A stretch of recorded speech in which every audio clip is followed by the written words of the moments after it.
वहिनी, दादा तर नाही घरी, मग मी तुझ्यासोबत काही.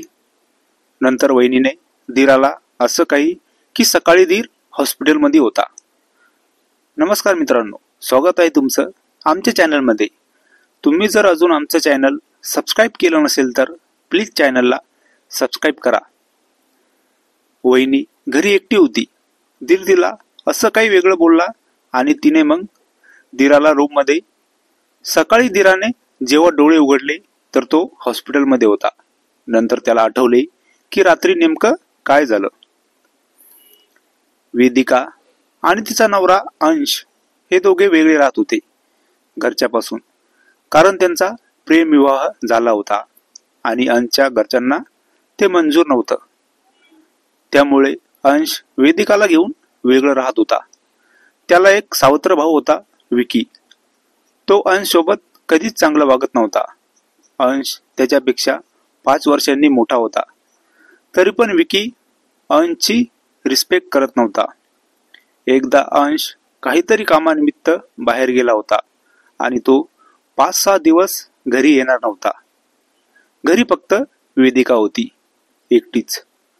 अंश ज्या दिवशी गेला होता त्याच दिवशी विकी वेदिकाकडे आला. तो वेदिका सोबत काहीतरी वेगळं बोलू लागला. वेदिकाला विकीचं बोलणं खटकत होतं, पण तिला वाटलं की धीर आहे त्यामुळे सोडून द्या. दुसऱ्या दिवशी पण तो वेगळ्या इराद्याने वेदिकाला बोलत होता आणि त्याची वाईट नजर वेदिकावर होती. वेदिकाने लगेच ओळखले की विकी तिच्यासोबत कसा वागत आहे तर, पण वेदिका त्याला काही जास्त बोलली नव्हती. संध्याकाळची वेळ झाली होती. विकी वेदिकाकडे आला आणि तो तिला म्हणाला, वहिनी, दादा तर नाही घरी, मग मी तुझ्यासोबत. तो असं काही बोलला होता की वेदिकाने कधी विचार केला नसेल.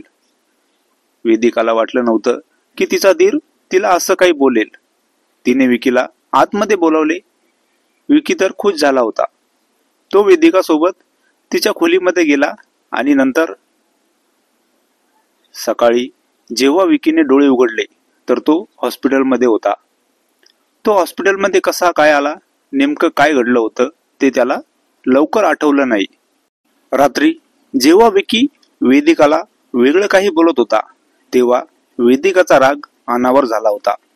ती विकीच्या अशा बोलण्याला रोज रोज कंटाळून गेली होती आणि तिने विकीला चांगलाच धडा शिकवायचं ठरवलं. तिने विकीला रूममध्ये बोलवलं, रूमचा दरवाजा बंद केला आणि विकीला चांगलाच हाताखालून काढला होता. विकीला वेदिकाने असा मार दिला होता की त्याला हॉस्पिटलमध्ये नेले होते. त्यानंतर त्याने वेदिकालाच नाही तर दुसऱ्या कोणत्याही बाईकडे वेगळ्या नजरेनं बघितलं नाही, कारण वेदिकाने त्याला चांगलाच धडा शिकवला होता.